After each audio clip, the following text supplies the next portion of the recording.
Um, okay. Ooh, that seemed very loud. Can you hear me now?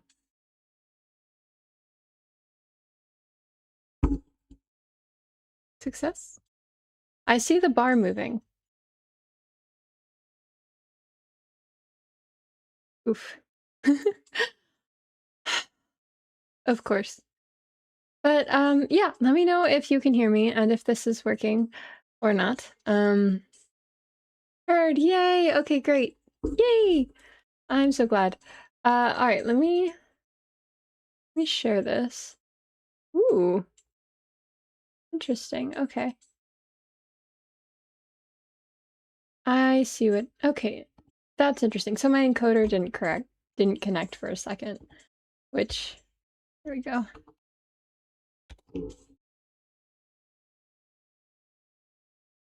Okay.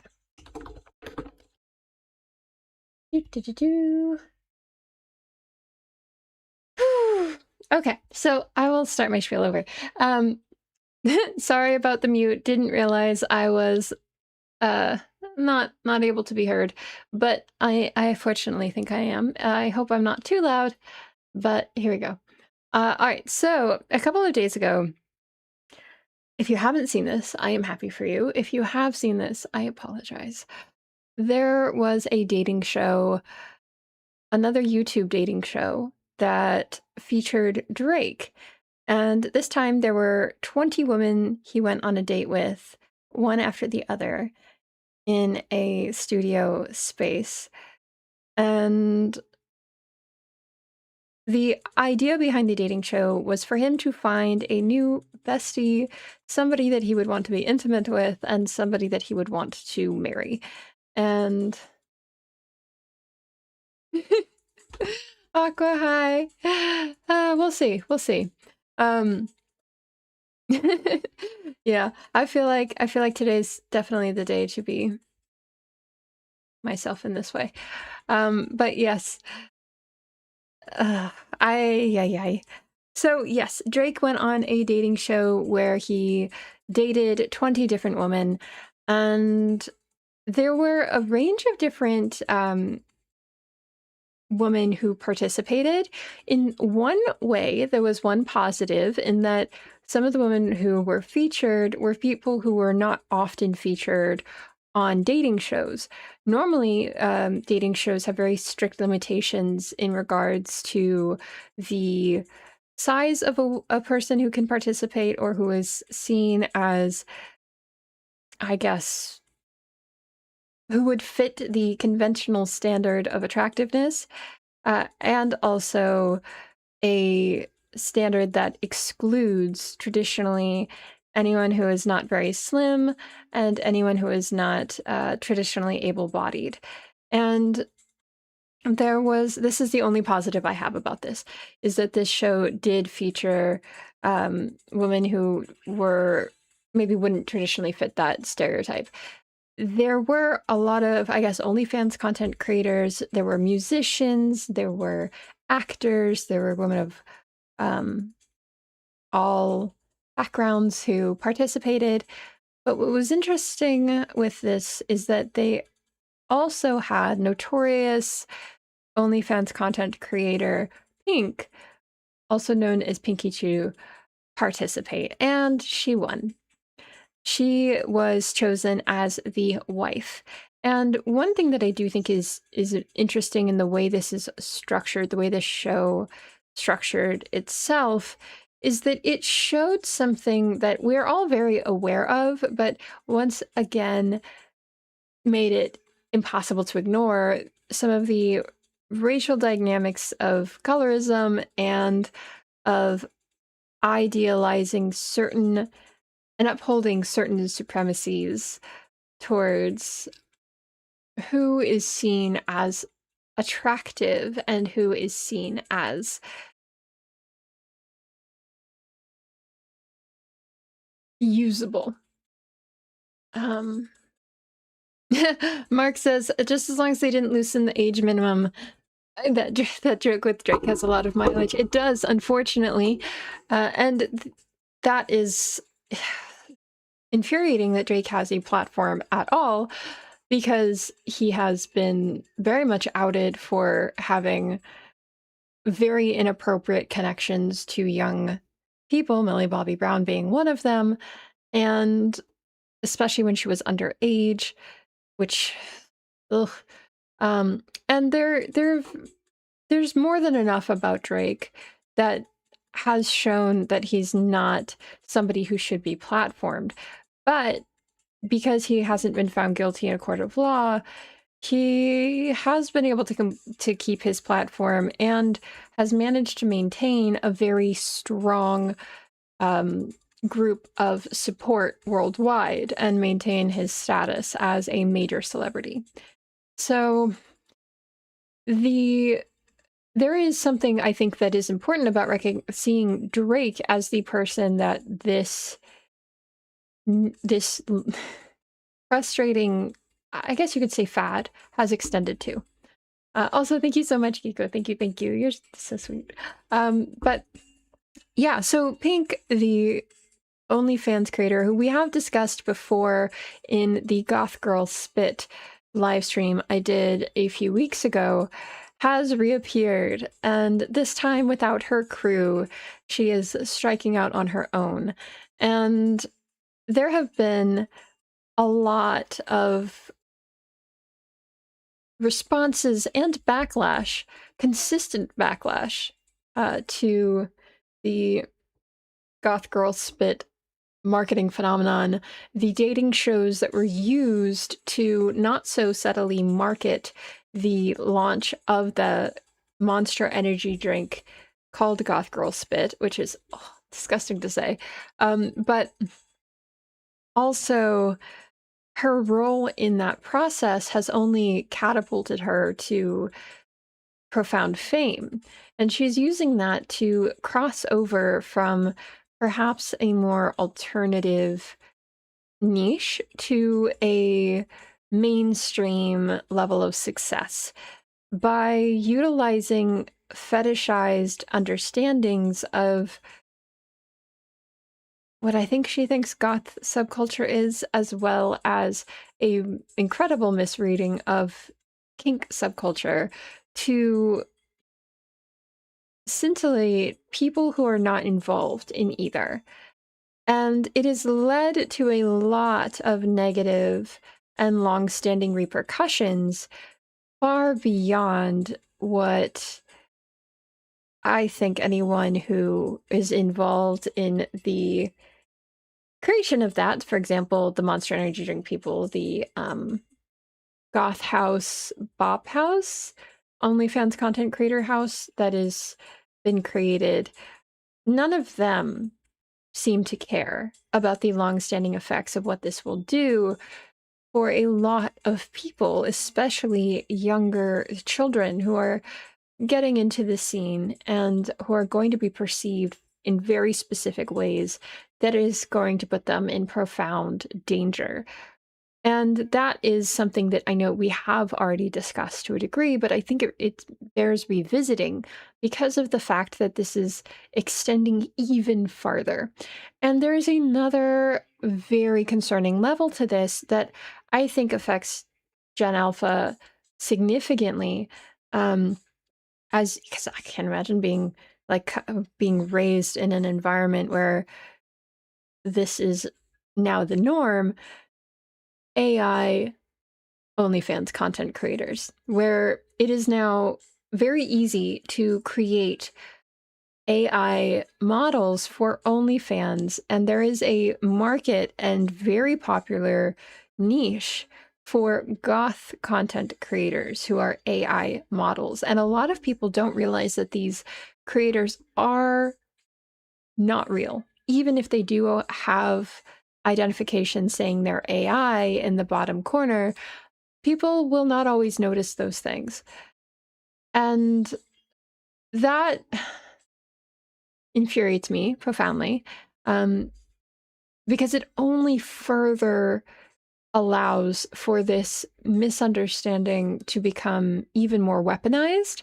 And I think that is what is grossly underappreciated about this issue. So let's rewind a bit and talk about this dating show. And then let's talk about these AI models afterwards and the long-standing effects that this is already having, but is only going to continue to have.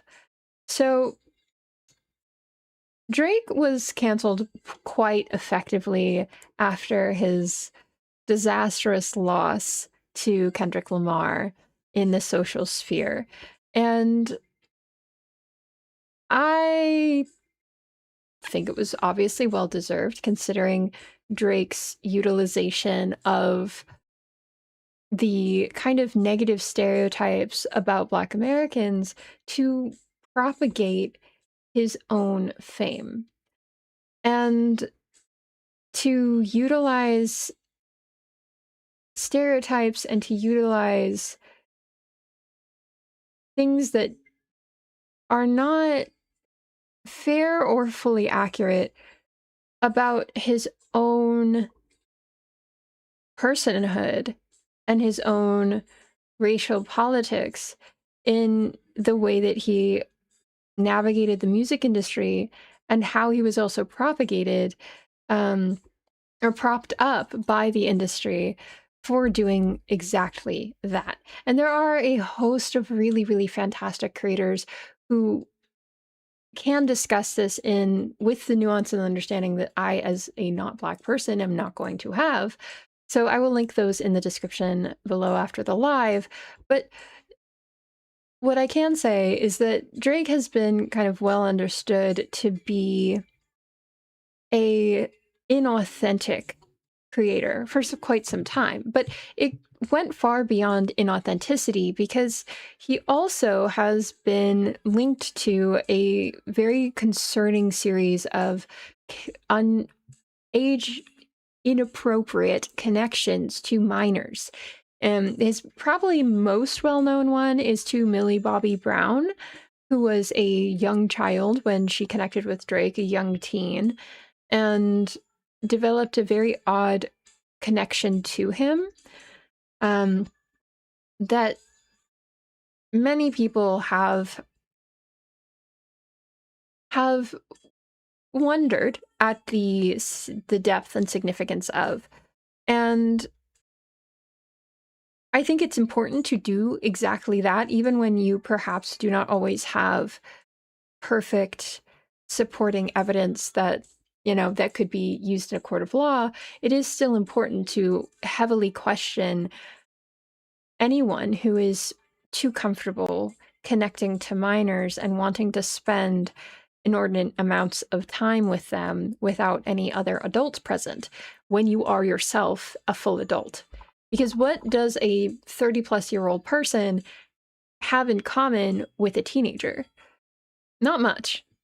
And Drake has, I think, been outed for that problematic association, but that only means that this is with somebody who is, you know, one of the most famous actresses, especially at the time, due to Stranger Things.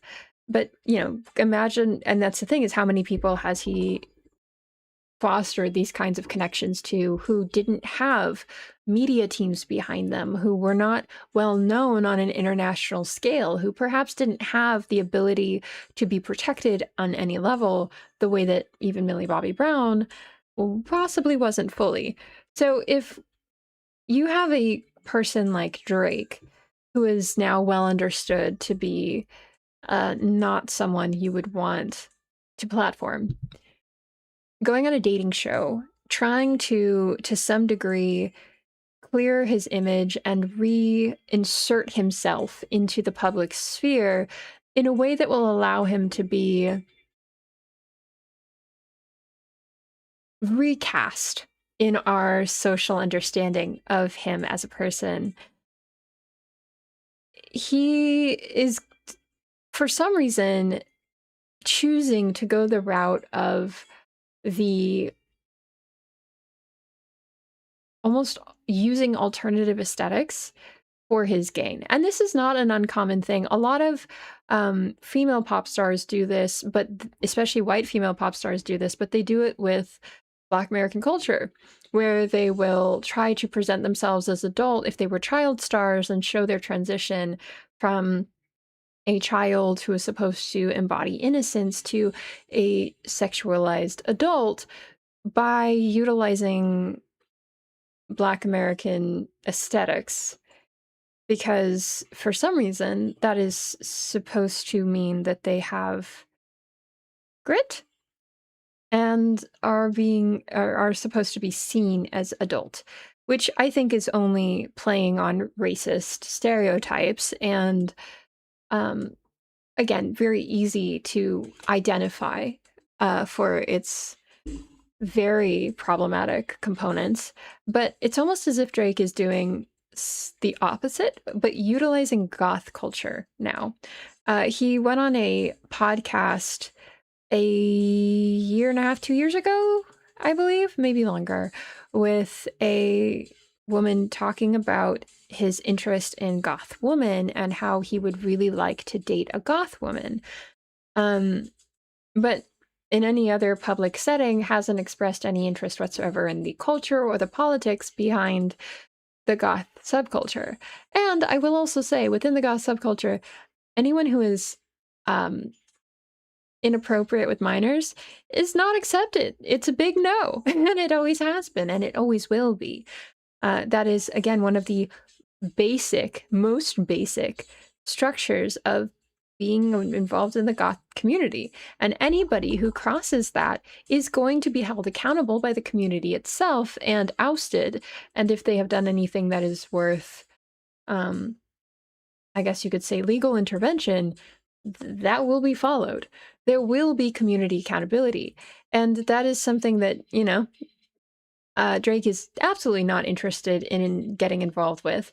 But with the rise of figures like Jake Monroe and a more conservative mentality, as well as more of a, dare I even say, Christian nationalist mentality that is becoming involved on a political level, we're seeing this stronger repression in regards to sexuality and in regards to what is considered acceptable norms. We're seeing a return at the very best case scenario of Reagan era repression towards how one can operate in society and be seen as normal or conforming acceptably. And a large part of that is, again, due to utilizing certain components of religious doctrine, specifically Christian religious doctrine, to limit the the social acceptability range. You see a lot more trad wife content. You see a lot more idealization of like alpha bro podcasts and mentalities of dehumanizing women. Instead of being like fully fledged beings, they're meant to be kept at home, taking care of the family, etc. Ooh, Aqua is saying, you know who brought this topic up recently really well? Raven Alternative. She does a yearly reminder online that while she wears dark clothes and makeup, she's not goth. I love that. I love that. I think that's fantastic. I do think it's important that there's a lot of people who perhaps if you are not involved in the goth subculture, people would, from outside perspective, say that person's goth just because they're wearing dark clothing. But clothing is not the only indicator of if you are part of the culture or if you are involved in the community in any way. Because you can be involved in the community and not wear the clothes. And I know that a lot of people, we are a very visual culture, a very visual communication tactic type of people. And the more that social media, is so fully integrated into our lives, that is only further reinforced because the more that you see, the more that you can define for yourself what is and what isn't. And there's definitely a rise of two ends of the spectrum on social media. You have a rise of people who have been involved in the culture for a very long time who are sharing the reality of what it is to be a goth person or involved in the culture, what the music is, different components of stylistic things that are part of it, and the mentalities that are very important. Um, oh, awkward, I love it. Okay, I'm gonna go into that in a sec. But yeah, so you have that's the positive, but then you have the negative. And the negative is you have a lot of people who have not been involved in any cultural component of the goth subculture, or even of many subcultures, because subculture in general has radically shifted. We have the popularization of aesthetics now versus the community connection of a culture. And that is a really important distinction that I feel like this exemplifies so intensely. This entire Drake dating show and even this AI goth girlfriend thing. Because when you have a community, especially, communities that have navigated the social persecution and difficulties and have created a space to be safe and also to explore and to find peace and find safety and happiness, there is a big difference between just having that and having someone who perhaps put on a outfit that they liked, that they kind of copied from somebody online, and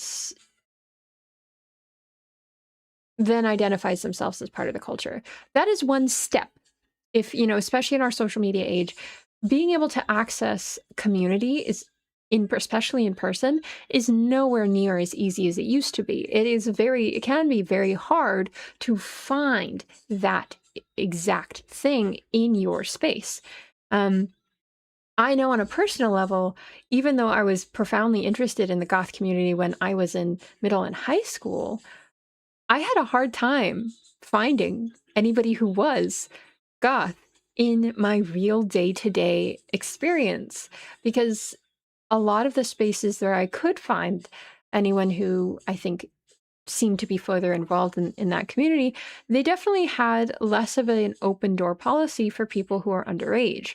And when I was 14, I was looking up stuff on YouTube and online and on social media and trying to figure it out that way. And a lot of the people who I had close to me or in proximity that I could connect to were other kids at school who were in the middle. And it was an entryway. It did give me opportunity to be educated. And I actually found a lot of connection through online forums, Reddit and other things like that, learning about what the culture actually was so that I could then make more educated decisions about how to connect in my real life. So it went from like online was the stepping stool, in real life was the goal. And now that I am out of high school, I've gone through college, I live on my own, I'm out of my parents' house, I have the ability to fully exist in all the realms of me as a human. But also means that I get to make a choice about actively involving myself in my local goth scene, and I am. Um, but that is what is really different about how a lot of people who are coming into this as high schoolers, middle schoolers now, they don't have that. It's a lot harder for them to find ways to connect in person.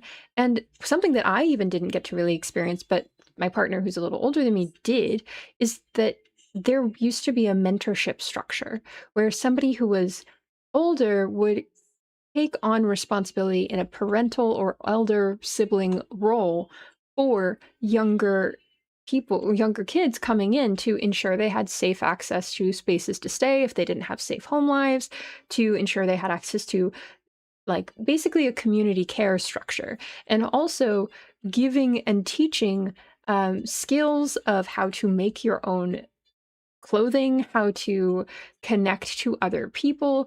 There was this whole process of bringing someone into a community and utilizing basic community structures of ritual and gathering to connect and to also provide support. And that is extraordinarily important. But now a lot of that is completely online, and there is very little opportunity to go offline to do that, or at the very least, the understanding that you need to go offline and connect in person is not as much the conversation. And that really worries me. But we're seeing how this is then exemplified in what is idealized on a wider scale as more people are looking for things that challenge their that might excite them or challenge them on a social media space, because that is how algorithms work. Also, let me check in on the chat real quick. So I'm seeing, hi Halloween, hello. So a lot of it deals with money, that Drake had money and took the opportunity to go on a dating show. Yes, we're gonna definitely get into that. And then Aqua's talking about, oh my gosh, yes, the trad wife content creator. I've seen her. I don't remember her name. There's a trad wife content creator who is a satirical creator. She makes fun of trad wife expectations and trad wife fallacies. And it's very helpful for disrupting the assumption about what a trad wife is supposed to be. And social media, again, I'm always going to say this about the internet. It is both one of the best things we have ever made and the worst things. And you can find all components at the same time, sometimes within the same couple of minutes, on the same platform. Miss Perfectly Unwell, that's her name. Ah, yes. Fantastic. I love it. Hi Brent. Hi Halloween. Hello. It's nice to meet you. Halloween. My name is EC. Okay. So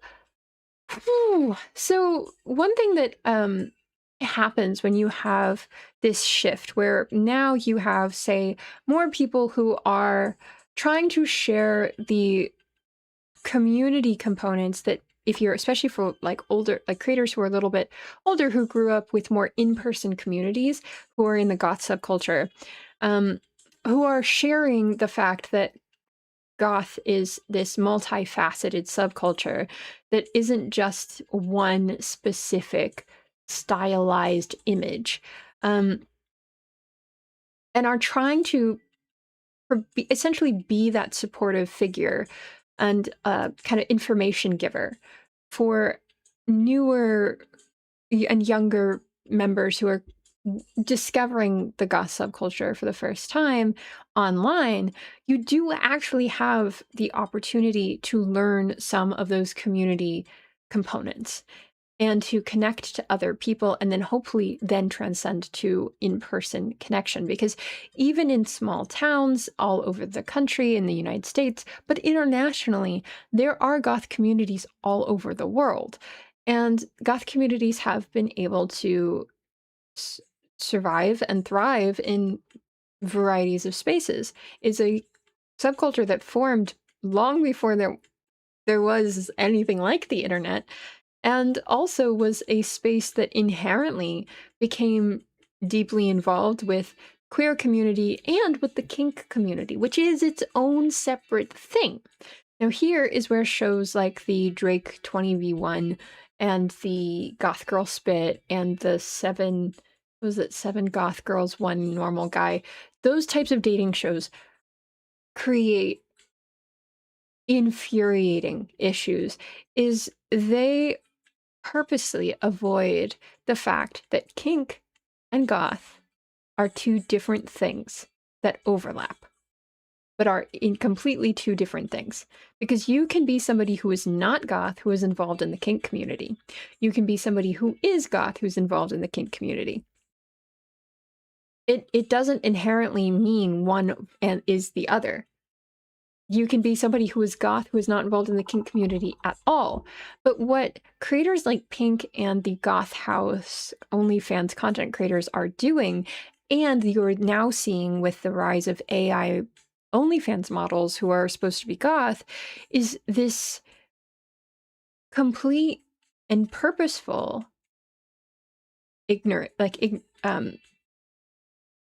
avoidance of that fact. Instead, it's taking the kind of femdom component of kink culture, which is just a femme person who occupies more of a dominant role within a kink relationship or kink dynamic, and conflates it with goth clothing and style. But it isn't, I wouldn't even say it's like fully goth clothing or style. It is dark clothing.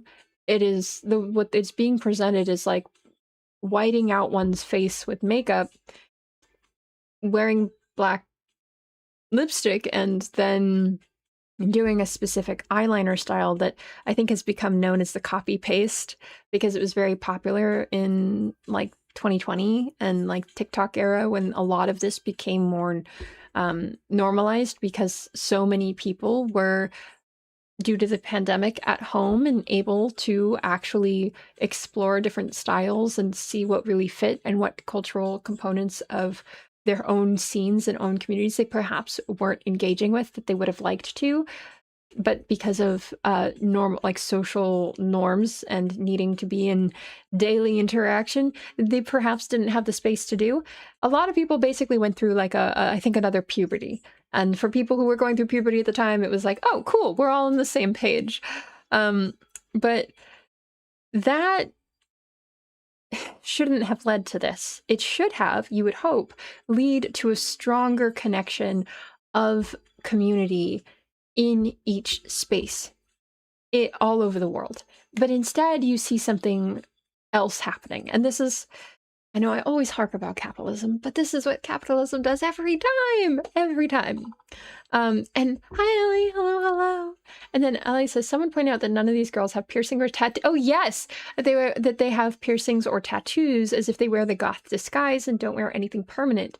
Once it is no longer useful for them to wear the aesthetic. That's exactly the case. And, you know, in every community, there's always this like filtering out component that people form. So, you know, it's identifying the posers. And what's funny is like the concept of there being a poser, I feel like you don't see that as often being like used to hold people accountable online the way that in person definitely was the norm. I know even in my high school settings, like I I there were definitely people who there definitely I think people who found passing curiosity. I definitely came across quite a few um say like more normie people, people who fit in more conventional spaces, who would get a passing fancy um with what they thought was exotic, which was anyone who dressed in darker aesthetics. I often was the person that would be kind of picked for that um, in class, because I was sometimes the only goth kid in my class. And there would be this like a lot of questions, a lot of are you interested in this? And the questions always were sexualized. And when you're in high school, there's only so far you can go. But as soon as you do reach adulthood, there are certain, I think, norms, certain things that do become more accessible to you. As Ellie mentioned, there's like piercings and tattoos. Now, do you have to have piercings or tattoos to be goth? Absolutely not. Um, I do have piercings. I forget about this all the time because I've had them since I was a teenager. But and I do also have tattoos, but they're not as like obvious and visible as perhaps many people would assume is the norm. And tattoos themselves have become so much more normalized in the past 10 years than they have ever before. It used to be if you had a tattoo, people would not hire you. Um, Again, gonna reference my boyfriend, but he's had tattoos also since he was a teenager that were quite visible and quite obvious. And it did absolutely affect his ability to get jobs, his ability to be seen as a reputable person for any of his the work that he did do to be interpreted for what it was. There's even moments where we've both kind of wondered if certain advancements weren't perhaps taken once people saw him, because his performance was viewed very positively until they saw him. And that is something that these Goth House people are avoiding. If they don't have tattoos, they don't have piercings, then they can change their clothes. Nobody will know. Nobody will care. Um, oh, Aqua, that's so sweet. Actually, my boyfriend loves hugs. He loves hugs. Yeah, he would love that actually. Y'all would get along so well. Y'all would get along so well. He'd get along with all y'all so well. But anyways, so, and Mark is saying the thing about capitalism is that if there's a thing or idea in the world that exists, someone is going to find a way to grift off of it. Exactly. And that's what this is. It's a massive grift. But the problem with any grift is inherently it leaves very negative after effects. Now, depending on the grift, sometimes that can mean just that you, like with crypto, for example, you can be left with thousands of dollars taken or no longer accessible to you. But if it is a grift that is focused on aesthetics, that can lead to very different long-term complications. Yes, Aqua is like, I'm sure he's a great dude because he's a good man. He's a very good man. But again, I'm going to use him as an example when it comes to these tattoos and piercings and things. He has lots of tattoos now. He has always had lots, but he's never stopped and he keeps getting more. But they're in very visible places. And he knows that if he had not formed a very strong performance record at the job that he's had for quite some time, he would have a very hard time being taken seriously if he ever needed to change and he needed to find another job. He would have a very hard time, regardless of his record, regardless of his performance, because he can't ever not be seen for who he is. And there's further components there as well, of course, but the mere fact that he is and has always been very much part of the punk and goth community. He was these little baby pictures of him is so cute. It was so cute. Anyways, when he was like little baby goth, little baby bat, it's something that things like this they definitely leave a very bad taste in your mouth. Now, again, he is a man, and so his experience inherently is not going to be the same as a femme person. But even with him, he has, just as I have been profoundly objectified because of his appearance and because of multiple other factors, but definitely because he has always been somebody who was in these communities. And the people who would objectify him the most were often moms, even when he was a teenager, even when he was a child. And so, I also had the same thing happen. I had a lot of people who were, they would see me and they would either cross the street in disgust, or they would assume that because I was wearing what I was wearing, that, or had eyeliner on or makeup in any particular way, that meant that I was available for things that I wasn't. That I definitely was not in any way being asked with respect. But again, these are adults, and I was a child at the time, or they were other kids in my middle or high schools or even college who were like assuming that I was a fetishized ideal that was waiting for them to discover me. And that was never the case.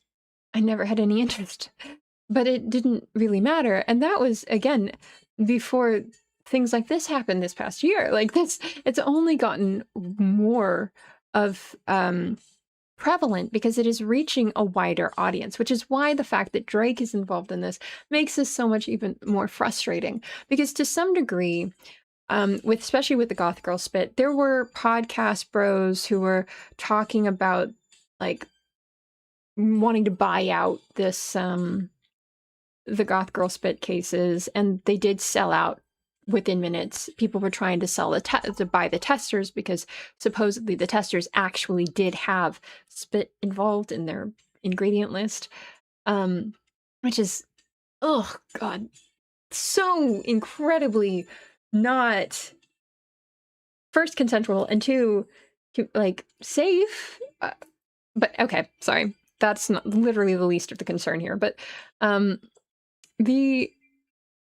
the realm of how far this was going definitely was smaller than it is now. And what's concerning is that now that this has transcended to a level where we have this dating show with one of the most, whether or not you're a fan of him, famous musicians of our past, what, 20 years? Oh, God, yeah. It's been like 20 years that he's been out, because it was like, what, 2000? When did he come out? 2006, 2008? 2005? He was out for a while. He's been out for almost like 20 years at least. And Ellie says, I can't imagine Saint being a child. Saint's my partner. He just spawned into the world, sculpted from clay. Something along those lines. He is the cutest baby. Oh my god. Y'all, don't get me started. He was such a cute little baby. He has very few baby pictures, but he was very adorable. He was very adorable. But he was very quickly, I mean, I think from the time he was little, there was no mistaking that he was going to be involved in the alternative community. No mistaking. I don't think he could have avoided it if he tried.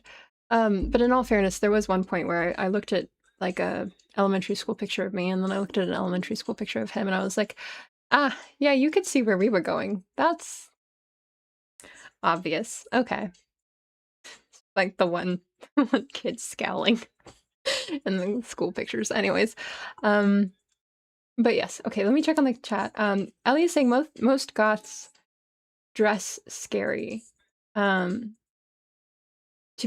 But as if to be incredibly subversive, they have the best character and judgment. Oh, I love that. And then Halloween is saying, these women make real goth communities look bad. It's like an insult to the real goth woman. Yes, I agree with both of those things. So one thing that's interesting about, I think, a lot of alternative communities is inherently because not being part of the conformed norm, or at least being perceived to be capable of being part of the conformed norm, inherently on a instinctual level does mean that there is going to be a different difficulty you face. There is always a desire to remove people who do not easily fit the assumed norms of any community. From small towns to large cities, there are certain norms that are expected to be upheld in social spaces.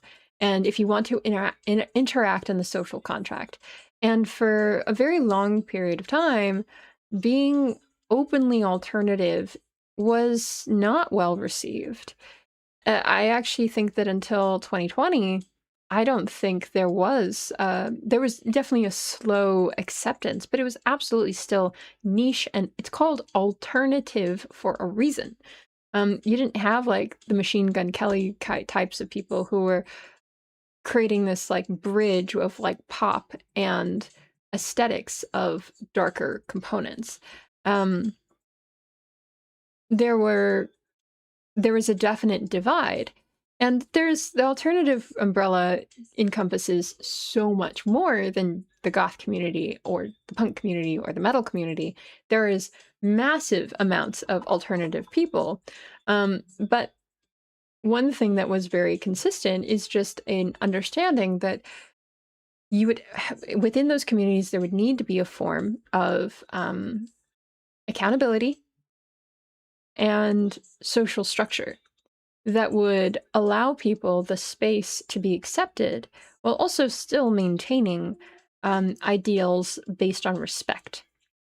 And also for many, many people, it was decentering at least in American spaces, decentering the more traditional conservative or Christian values that were upheld as the only acceptable norm. And if you perhaps didn't fit within those, you may find more open community and acceptance in alternative spaces. Now, in the goth community, that does often translate very directly and inherently translates to politics. It translates to community care. It translates to educating oneself personally on methods outside of the norm in regards to access, discussing mental health, um, supporting your neighbors, like being involved. There's oh, do. Let me know, y'all, if my stream's getting really slow. It's giving me warning signs. But okay. Okay, so let's get back to this dating show. So I feel like we've established, like, there's a goth community, there's alternative communities that have a long history of being in person, but also still being able to connect internationally. And there was a massive shift from community focus to aesthetics focus with the rise and normalization of social media. And aesthetics are just a small component in the grand scheme of things. But when it comes to what's most identifiable to anybody who is not part of the community, it's going to be how you look. And the social dynamics that are being propagated by dating shows like this Drake dating show is really frustrating, because all it is taking a fetishized, like, clothing view of how clothing within a particular alternative subculture works, and then putting it onto a very traditional and misogynistic lens of gendered roles. Because even the structure of this dating video was, I hate using these terms, but the words that they used were, they played the game of organizing women into besties, type, and wife. Meaning somebody that would be a good, I guess, a friend, somebody that is only for intimate relations, and somebody that is to be married, with the man as the core and like only person having all of those things, the man being Drake. His social capital and his financial capital played a huge part in this, as Halloween identified. Huge part in this. Because another component was that depending on if you were a bestie,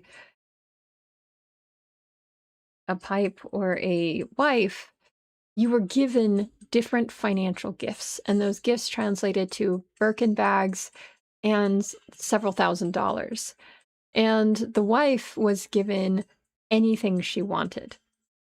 And the wife, the person who won that category, was Pink. And she asked for a house for her mom. And Drake apparently has confirmed that he will follow through on this. I don't really care if he does or doesn't. That, to me, is not the goal.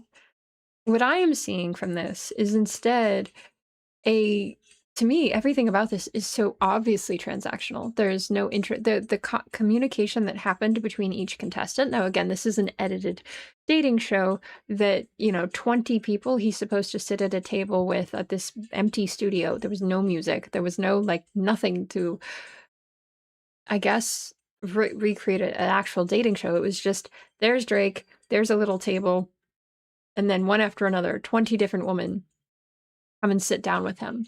And some of them brought him gifts, some of them brought him roses, And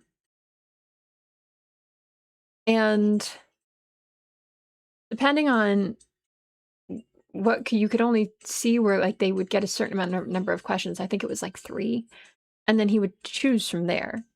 Um, and Aqua's saying it's a PR stunt. It doesn't make it bad per se. And you're right. It doesn't make it bad per se to do a PR stunt. That is very clearly one. But what is an issue is the structure of how this PR stunt was put together. Because obviously the whole point of this is to present Drake in a way that wasn't negative. It was supposed to show him as being respectful of women. And this is, I think, the thing most people are focusing, and even, so far in most of this conversation, I have focused on the fact that he was after this like fetishized version of a goth aesthetic, and that's what he chose, as this person who was fetishizing a subculture, and that's the goal. But one thing, I did make myself watch the whole thing, and I did think it was purposeful and interesting that they did choose a range of people to be in the contestant pool who wouldn't normally be in a dating show contestant pool because of ableism and because of fat phobia. Because one of the very first people who was chosen as one of the contestants was a fat woman. And it's infuriating that within conventional beauty standards, for some reason, if you're fat, you're not supposed to be beautiful, which is obviously stupid and wrong, but that is what in many structures, many spaces, that's what happens. You have a very specific slim body type that is acceptable. And the fact that they had this woman on, I think, was supposed to show that Drake is actually acceptable and actually a gentleman with women. Because he was respectable and he's charismatic. He was respectable, he was charismatic, he was, I can't say he was interesting to listen to, but he was trying to change his image, to redirect public attention towards this other issue. Mark says putting women in the pipe category was supposed to make him look respectful. Yeah, no, I know. I don't think it does. Unfortunately, though, I do think that this was I do think that this was structured to, one, play off of this idea, this, I think, racist ideals of seeing especially Black men as hypersexual, which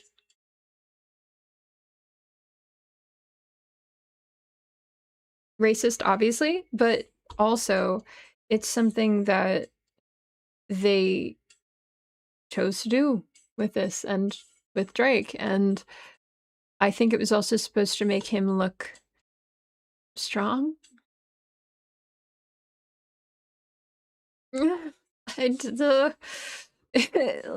I, I will say, maybe it's just on a personal level, I don't see how one's intimate encounters should translate to one's character, especially if that person has been, someone that is concerning to have around minors. Like, I don't think that makes that has any commentary. One, they seem exclusive to me. They do not seem like things that should overlay or they shouldn't cross. It shouldn't have any bearing one on the other. Aqua says I would take it further. Both groups used each other. It's the e-goths used it to prove they're real goths, not just tourists, and Drake did it to show he respects women. And I also think it's playing into it's cool because these women are sexually active and look how empowering it is. Yes. That is, I'm sure, the idea, is that a lot of the women that were highlighted were OnlyFans models. One of them identified her job as being, I can't use the word that she used, but as being a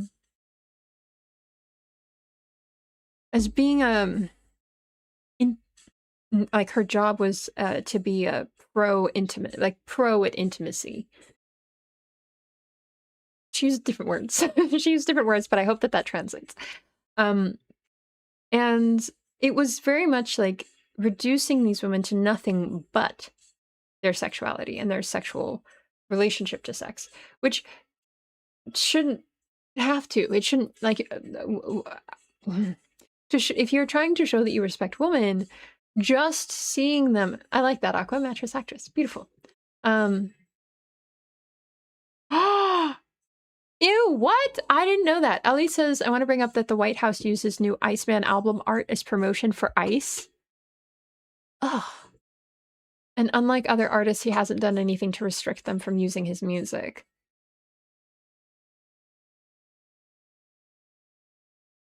Am I surprised? I should be, but I'm not. Not really. I'm just disgusted. I mean, you know, considering who the president is, am I that surprised? No, probably not. But Halloween was like, imagine Kendrick Lamar's reaction when seeing this episode. Yeah. Well, okay, here's another thing, and I'll get into the AI thing in a sec because it actually is very prevalent. Halloween says that's wild because it is wild. Yes, you're right. It is wild.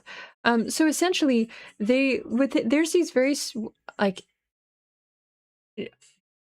what I see this as is it's very much catering to the misogynistic view that Alpha Bro podcasts, Red Pill podcasts have normalized, especially I think within mainstream culture.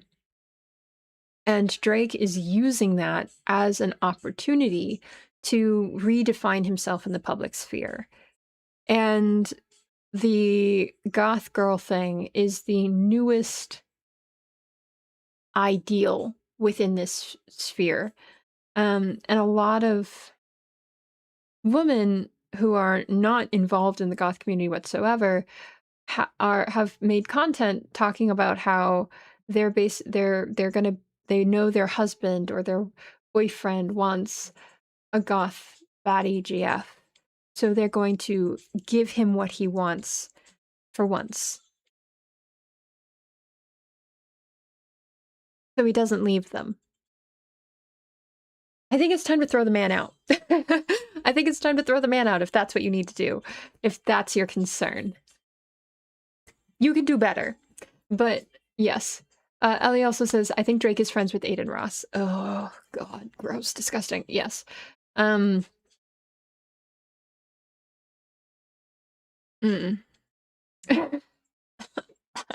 It's so gross. It's so gross. It's so just... God, y'all. Come on. We can do better. We can do better. I know we have to be able to do better than this. But we... Okay, so let me scale myself back. Yeah.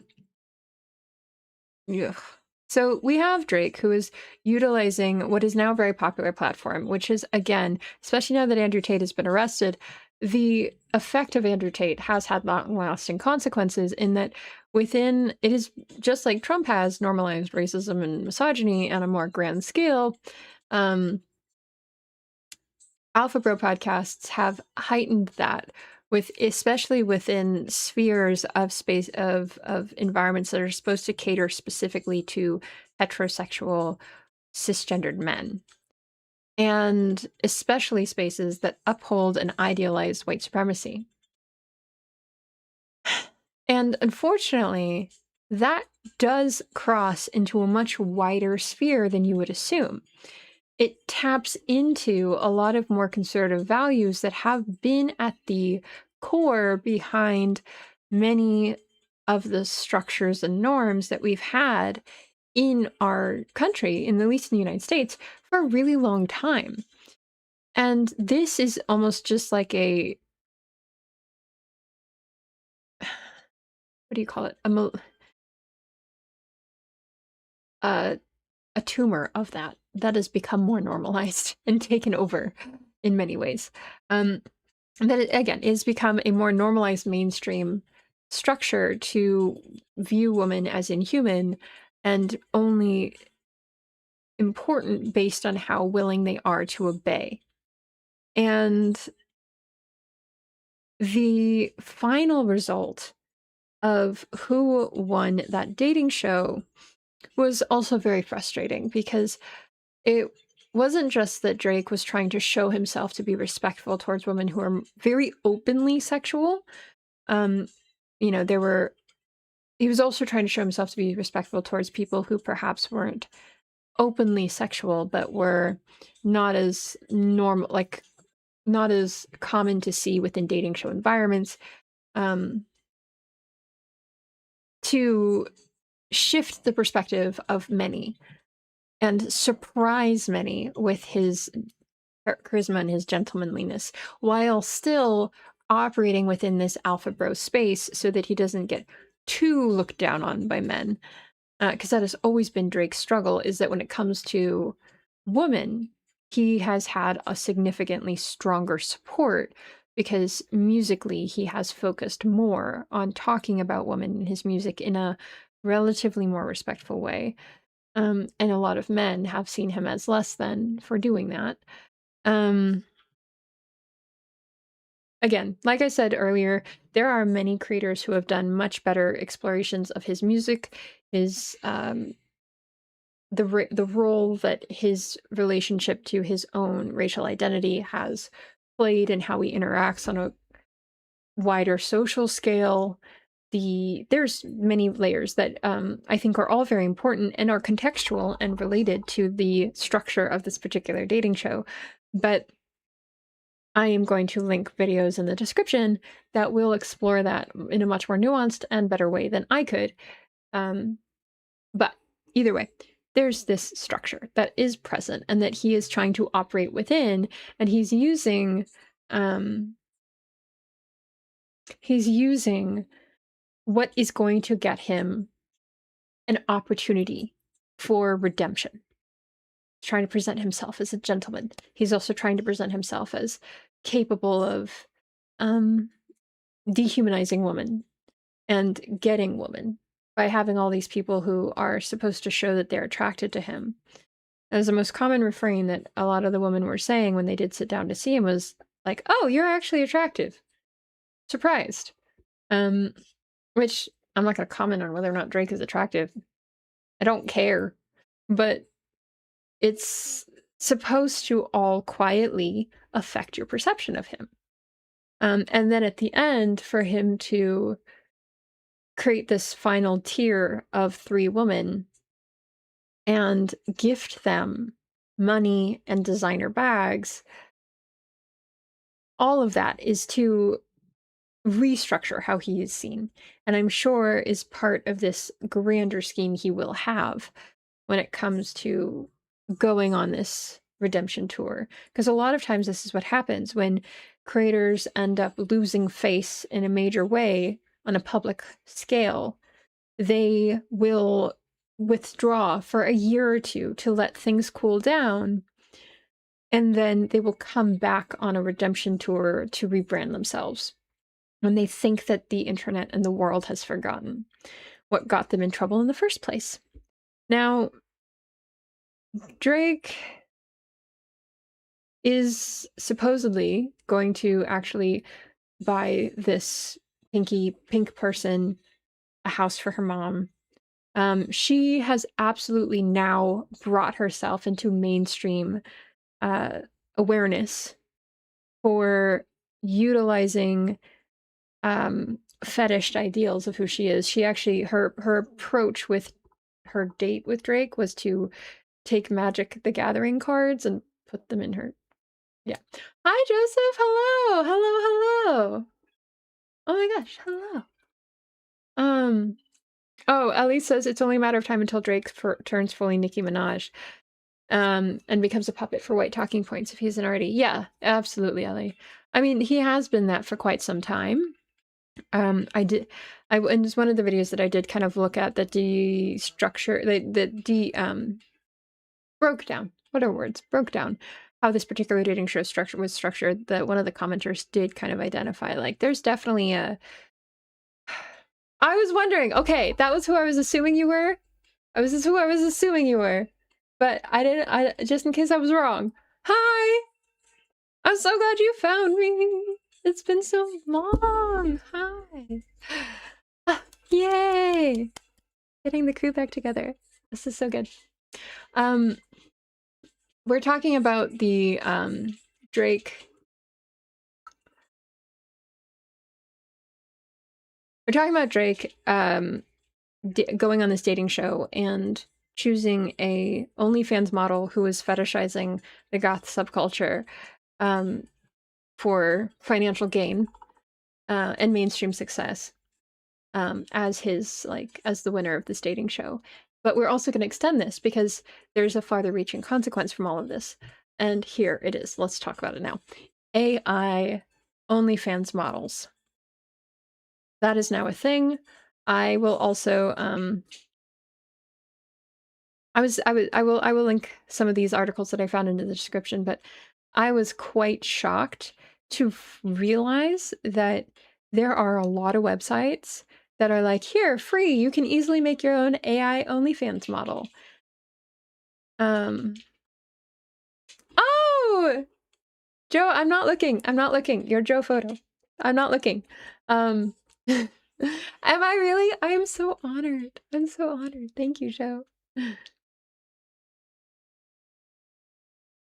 Ellie asks, who do we blame? The girl who fetishized goth culture or the men who follow her and build her up to this point? Genuinely curious. Both, actually. So I think both, because the system is the issue. The people who are utilizing it for their own gain are merely symptoms. And that is definitely the issue here. So you have, there's incentive to do this. And all it really took was a group who had the finances to ask a couple of OnlyFans models who perhaps were maybe not getting the type of support that they wanted to participate and present themselves this way. And we've already seen how, you know, you have creators like we have the Bop House and you have the alternative Bop House, and now you have the Goth House, which really, but yes, exactly. Aqua and Halloween are both saying they both take advantage of it. That is true. And it is true. So what you do have is you have a group of people who are often a little younger, who are trying to make it in an industry that is already very, very cutthroat and does not have many protections. And doing what they can to get their foot in the door and maintain a career, just like in any other industry. But because of the nature of the industry they're in and its association with intimate things, that is even more negatively regarded. Now, the consequences of what happens when you do what this Goth House is doing is unfortunately the repercussions are a lot more severe than if you are not taking on a subculture and using it as a fetish, because it goes far beyond the personal experience of the creators who are willing to dress up in this fetishized misunderstanding of goth culture and kink culture, and the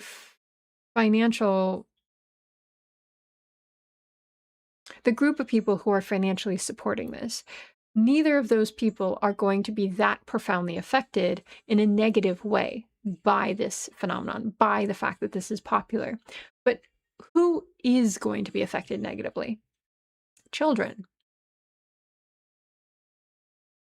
It's always kids.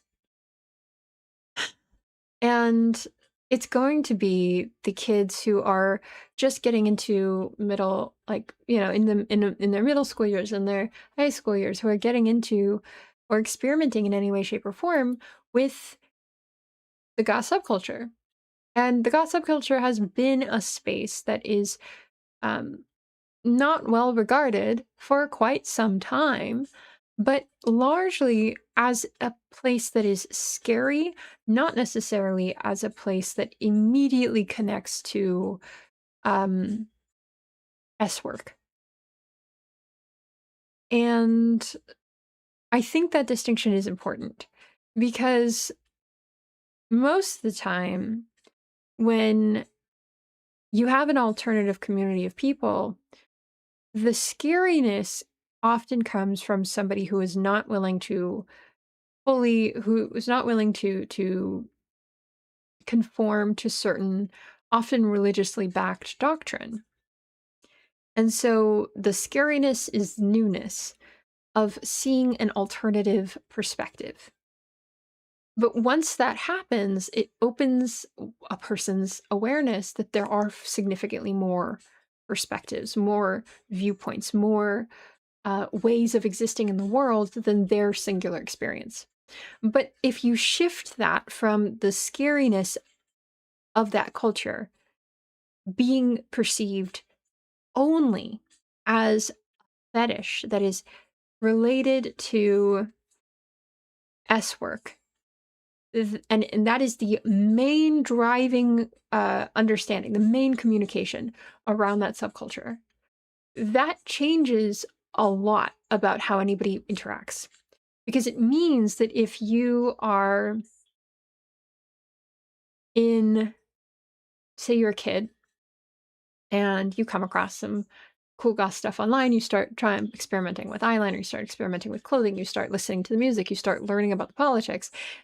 Um, if your first exposure is purely a fetishized version of like S work and not the politics, not the music, not the culture, then even as a younger person, you're going to get a very different understanding of what it means to be involved in that community. You're also going to get other people who are not involved in the community who are going to see that type of, like the Goth House, for example, content, where it's a bunch of OnlyFans models who are doing kink-related things especially in fast food chains, or with older people.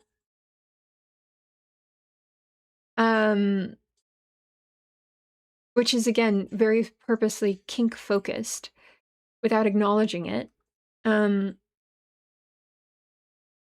is going to mean that other people are going to see you as open to things you might not be. Or especially if you're a child. Especially if you're a child.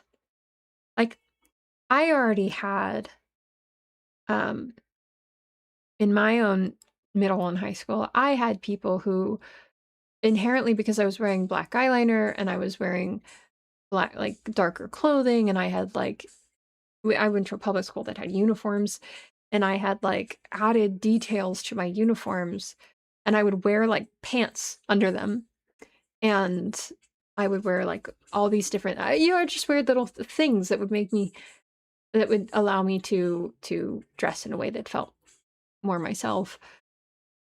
The comfort that others had with sexualizing me was profound, and that extended to teachers. That extended to adults. It also meant that when things did happen, and when I did go to adults to try and get help or support, I wasn't often believed because of the way that I was dressed.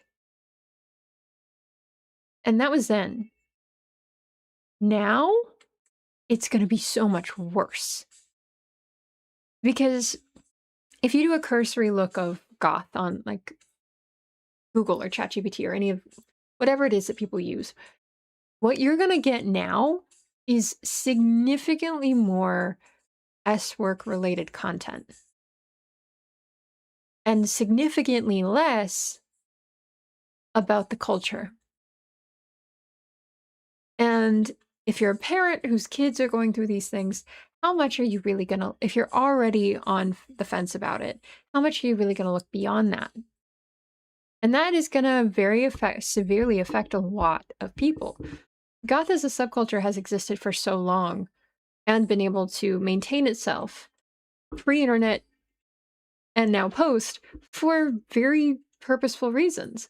It is often one of the only spaces for many people to express themselves openly and to find and connect to other people who also don't fit whatever rigid norms that they are accustomed to in their own home spaces.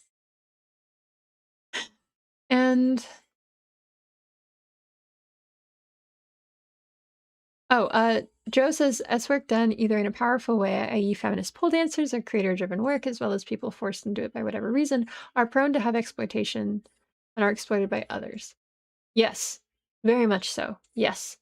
Um, and that is a very different conversation than what this is, because there are absolutely beautiful, empowering ways to be involved in S work. S work itself is not the issue.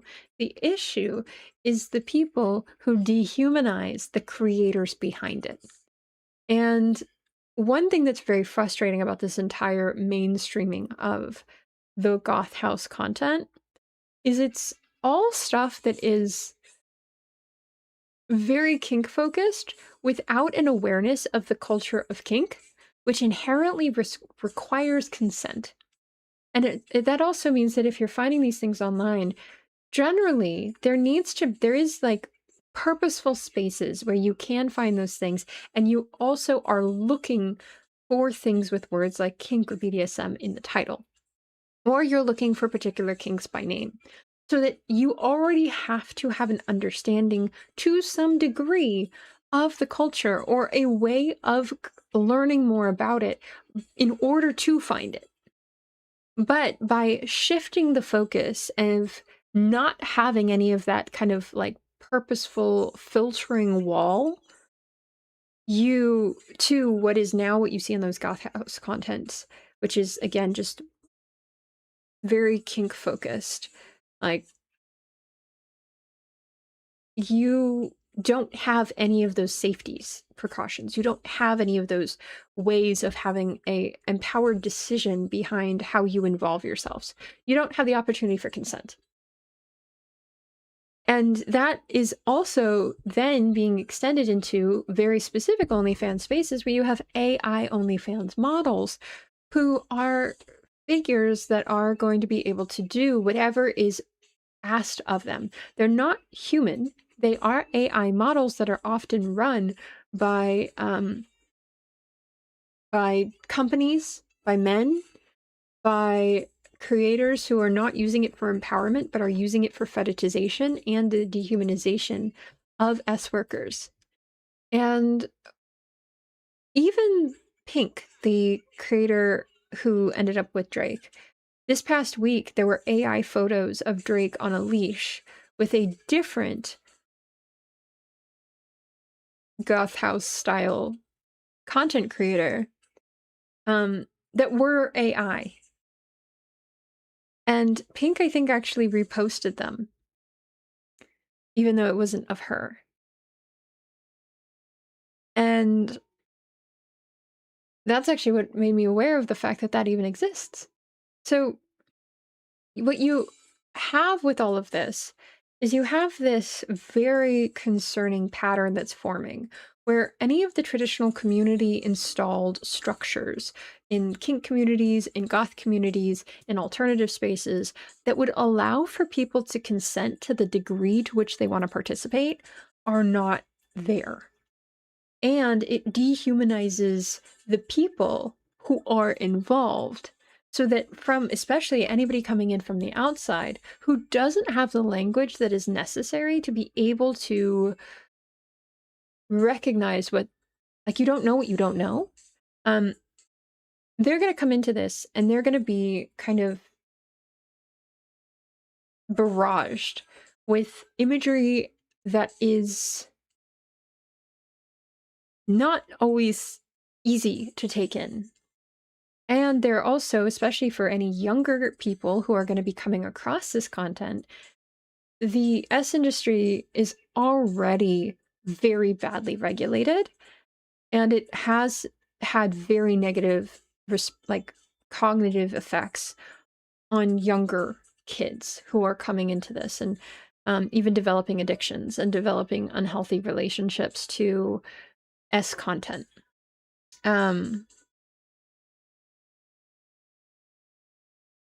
So you essentially have kind of the worst, the components of two different cultures that are being cherry picked and changed, and that normally require a lot of adult enthusiastic consent to be involved with, removed from their protective spaces and put in an area where anybody can find it, regardless of age, regardless of consent.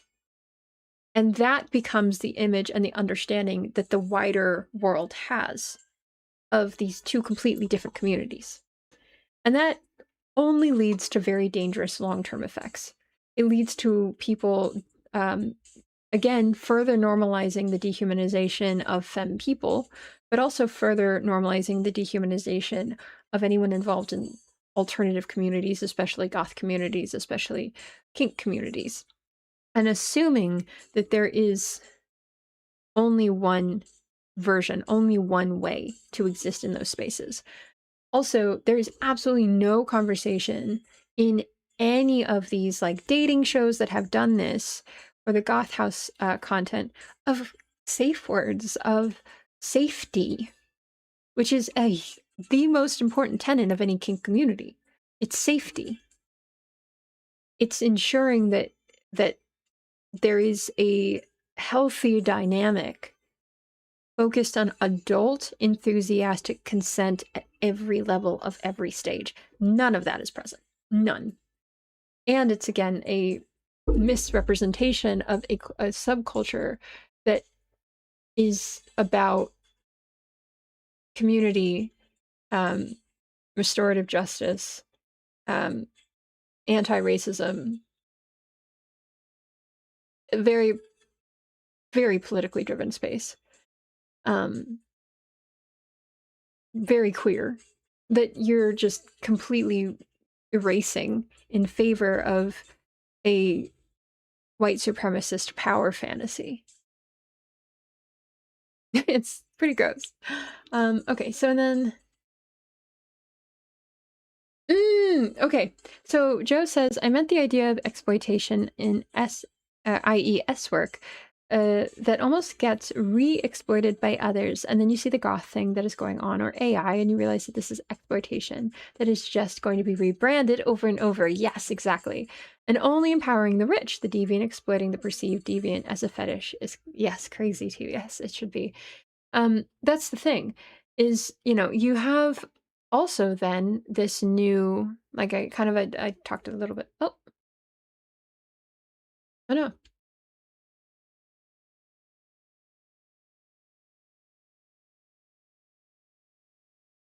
I disappeared.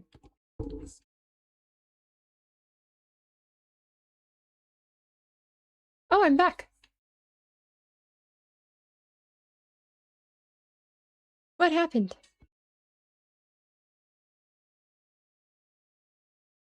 Okay. I think I'm... Whew.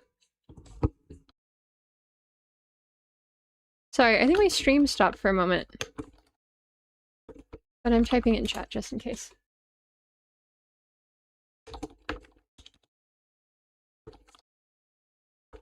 Okay, I never left. Okay, cool.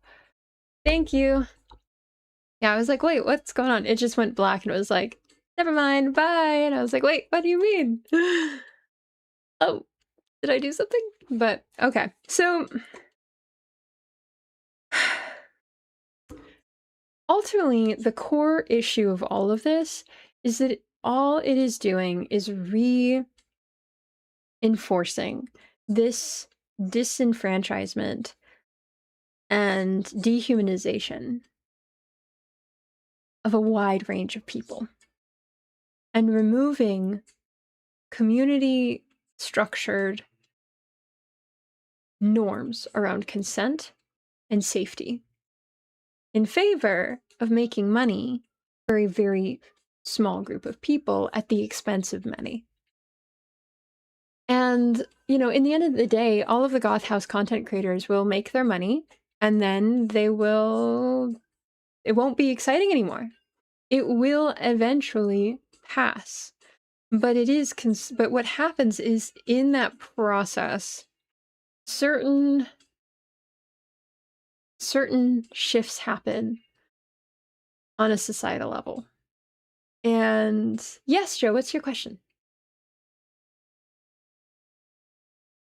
Um, and those shifts can have very dangerous, far-reaching consequences. The people who are kind of leading the charge at the moment with the Goth House content creators and the companies that are like structuring this entire thing, because it's not like these Goth House content creators came up with this idea themselves. They were hired and they're doing their jobs effectively, I guess. Um, those people will make their money and then they'll move on to another thing. They did this with the e-girl. I think I saw it somewhere. It's called the Discord kitten. They did this already with e-girls. No, no, Joe, it's not. I don't think what you would ask would be offensive. Um, based on any of my interactions with you. So I'm excited to hear. Okay, we'll bear with you, absolutely. But okay, so what am I forgetting?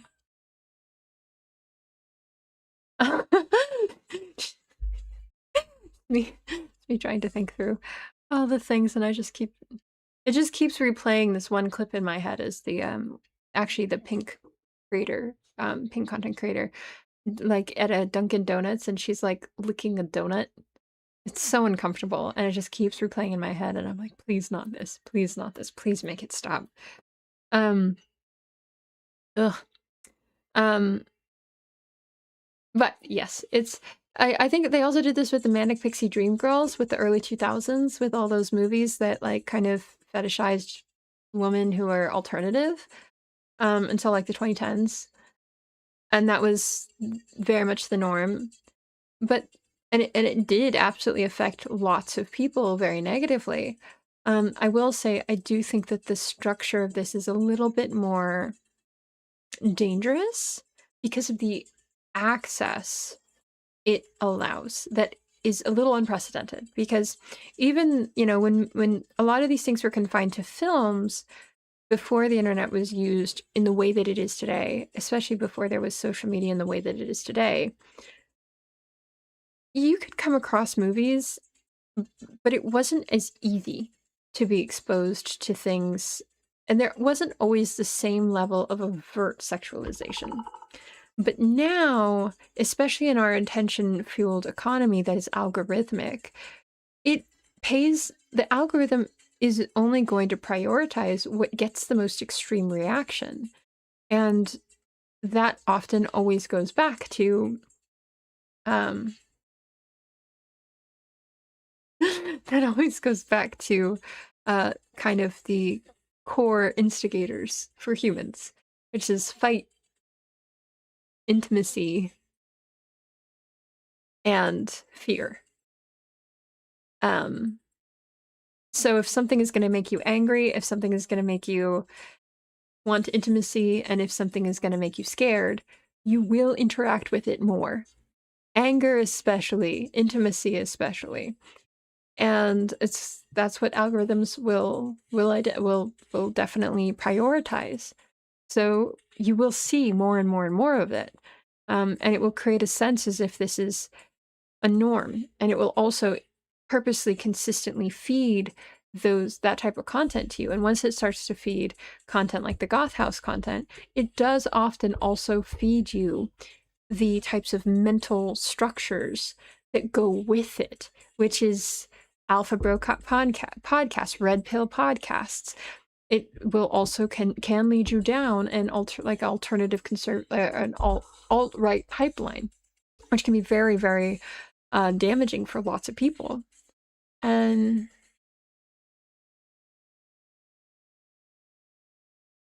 Joe is asking, what are your thoughts on the fact that you are a streamer, as well as many other things, but for the sake of this conversation?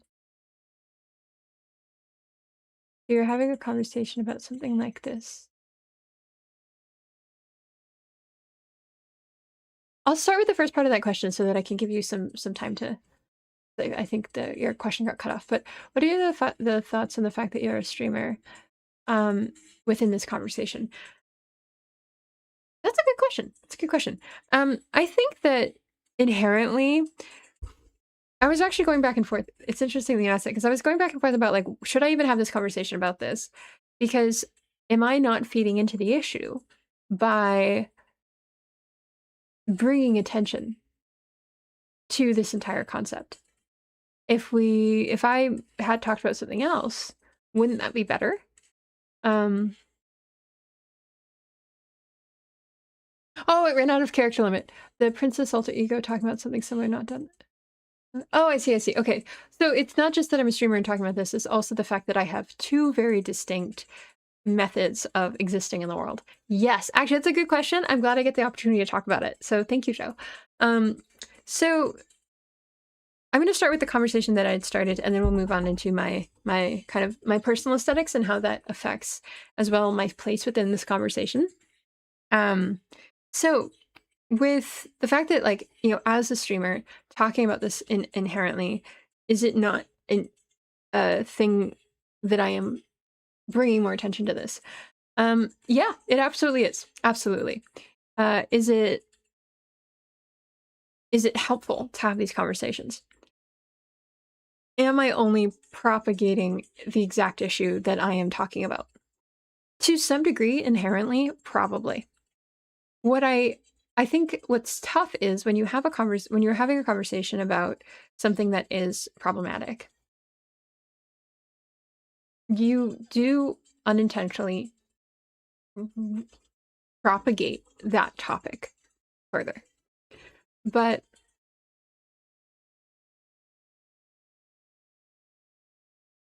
ah, monetize.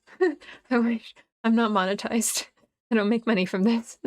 Um, but ultimately, obviously, the goal would be monetization so that I can actually do this all the time and make this my job. That would be great. That would be my ideal. But is that what's currently happening? No. Am I currently making money off of this? No. Is the goal that someday I would be? Yes. But what's my role being somebody who's having this conversation?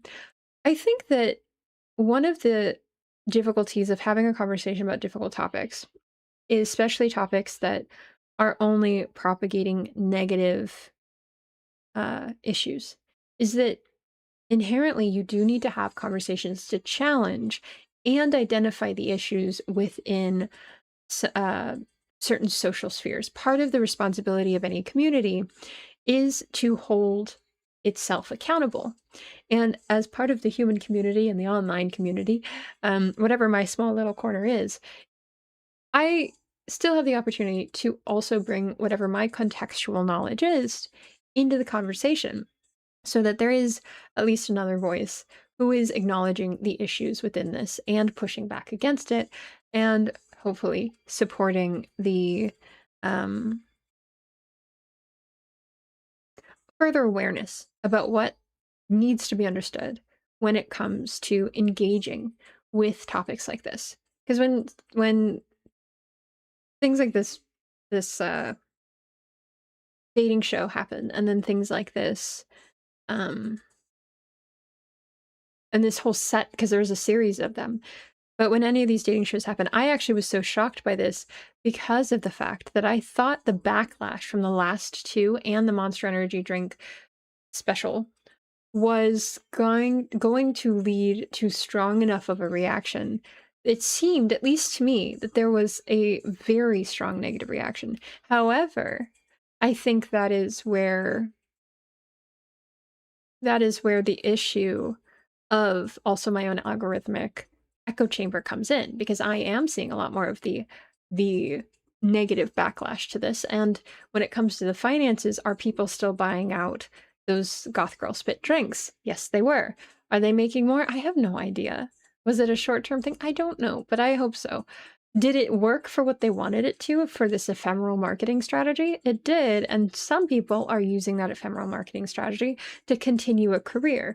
Is it a long-term opportunity? Not really. No. But is acknowledging the issues with it, at every step still important? I believe so. I do think that it's important to hold space for the fact that, to some degree, regardless of my own intention, by having a conversation about it, I may be unintentionally propagating the fact, like continuing the continuing the focus on it. And bringing attention to certain topics can unfortunately extend the life of that topic. So I do want to take that into account and acknowledge that.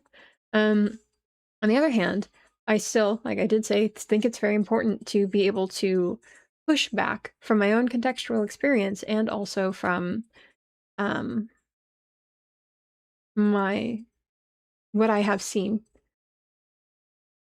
The things that I can identify as needing correction in what is wrong that maybe some people can't put their finger on or can't immediately identify, but may want to find an opportunity to engage with someone who does see what those things are, or to get an outside perspective from what they might be seeing themselves.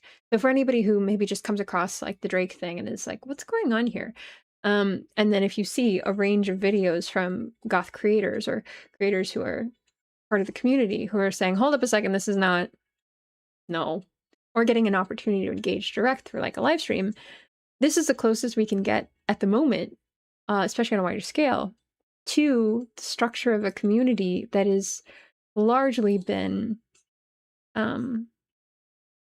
lost due to social media's focus on online connection versus in person. So I think that's where I'll leave that, but let me continue because I see that there's more to this question. So what are your thoughts that... yes, Joy, I agree with you. Okay, so um so what are your thoughts on the fact you're a streamer as well as many other things, but just take this conversation. You're having a conversation about something like this, but I also have this princess alter ego talking about something similar. And while I monetize on the platform, which is while you monetize the platform, which is evil, we are talking about exploits you and others who watch you might exploit you without your consent. While recognizing you're an attractive woman, while you are an empowering person, you are still presenting yourself in these two fetishized communities. Ways for the male gaze, which is a long-standing part of history of art history. It's always about money then as well. Oh, okay, I got it. Yes, no, Joe, it's so good. I'm so glad you asked. It's such a good question. Okay, so so I have two very distinct, very different, I guess, modes of presentation. One is this, where I am part of the goth community, very obviously, and have like the darker aesthetics and engage in, I guess, different versions, different components of goth community aesthetic structures, but also in person. And obviously politically and socially in my social structure as well. And then I also have, and what most I think people see more of me from, especially here, is the more kind of princess, um, soft, girly girl component, where everything is like the dresses behind me is the perfect example, and it's very very princess, very floral, very frolicking through a field, very bright, very pastel, and both are fully me. Both are fully me. I can't combine them because to me they're radically distinct. But as a result, because both of these are aesthetics, and I will say, when it comes to the more light and pastel styles, there's not the same community structure you see in the goth community.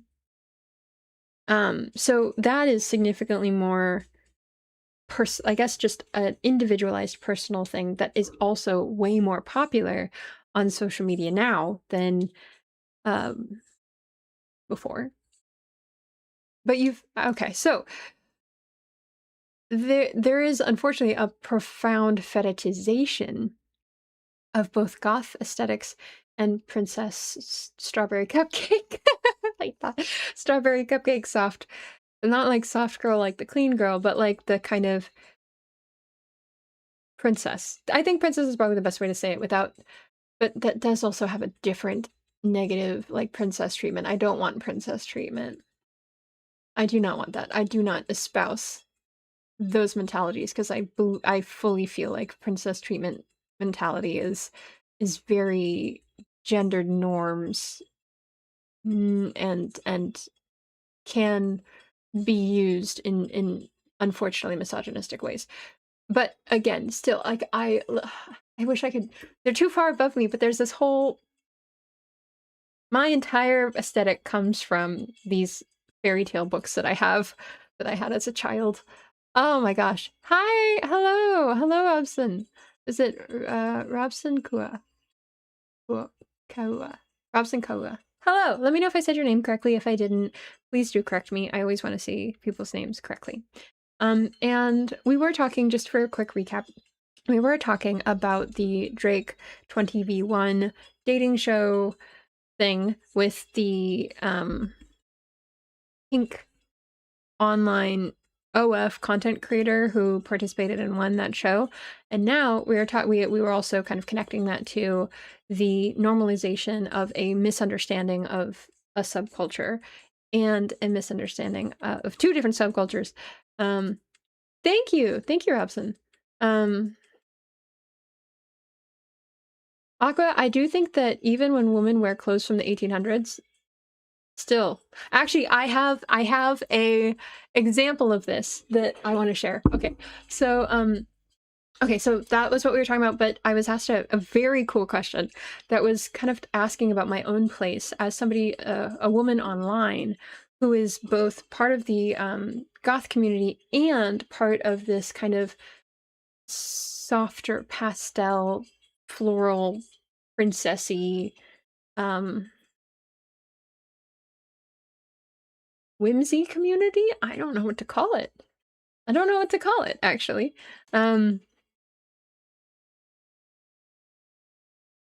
Pastel, but yes. Oh, I see. Okay. I'm so sorry. I don't speak Portuguese. But thanks for being here. And my experience being in these two communities that are often highly fetishized, and then also trying to find a way to monetize myself within this space. Oh, it's hard. Okay, it is very hard. But I think the reason that I, one, have now unapologetically realized that if I don't, I will not find comfort. There is no comfort. There simply isn't. There is no opportunity. It doesn't matter what I look like. It doesn't matter what I do. I have never in my life, at any point, at any age, being online or not being online, been able to escape the way that I've been seen. And I think after a certain period, I gave up caring. Not in terms of my own safety, but in terms of I think dampening myself. Because I can remember from as early as early elementary school being fetishized for being something, but people couldn't put their finger on what. You're so exotic. What are you?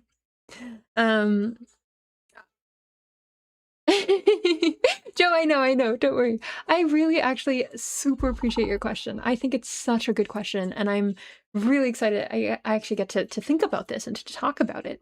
I think it's something that not many. You kind of have to start that conversation yourself instead of get an opportunity to be asked. Hi, Unicorn Boy. Hello. But also, Unicorn Boy, hello, my name's ZC. It's so nice to meet you. am responding to a question that was asked by Joe in chat, and I had been talking about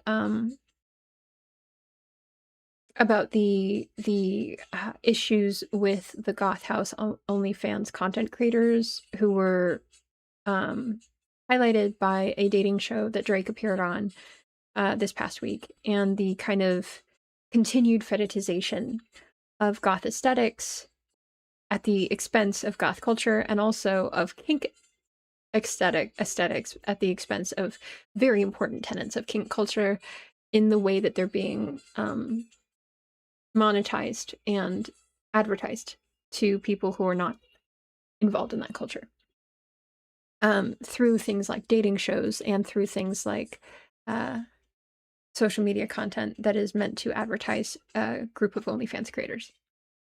Thank you, Unicorn Boy. Thank you, thank you. And in the process of this conversation, Joe had asked me how I navigate being a woman who is also trying to find a way to essentially financially survive, both on the internet and off, being involved in two what might seem disparate communities. I would actually, I think I realized is that community-wise, I'm actually more deeply involved in the goth community.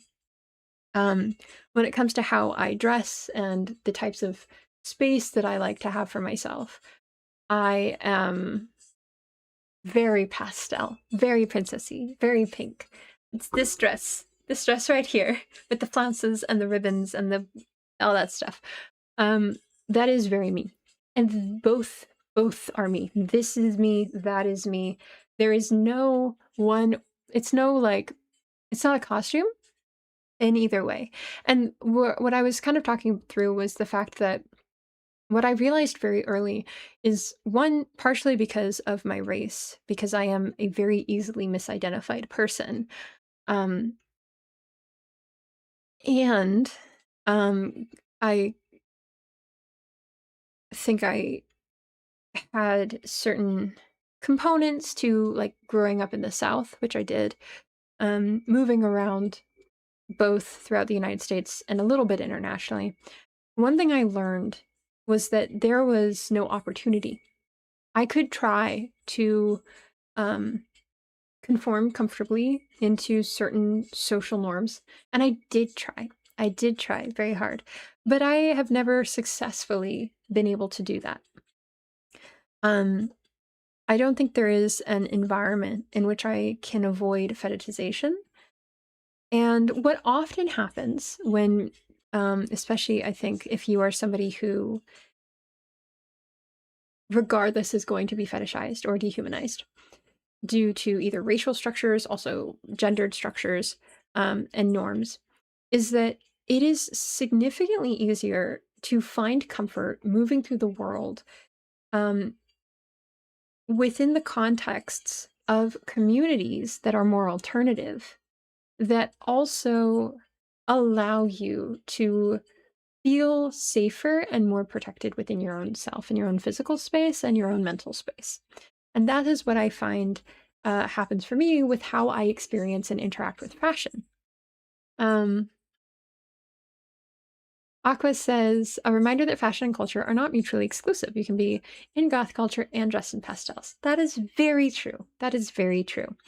And one thing that's funny for me is, for the majority of my life, this was what you saw 24/7. It wasn't until more recently that I allowed myself to explore the pastel components. Oh,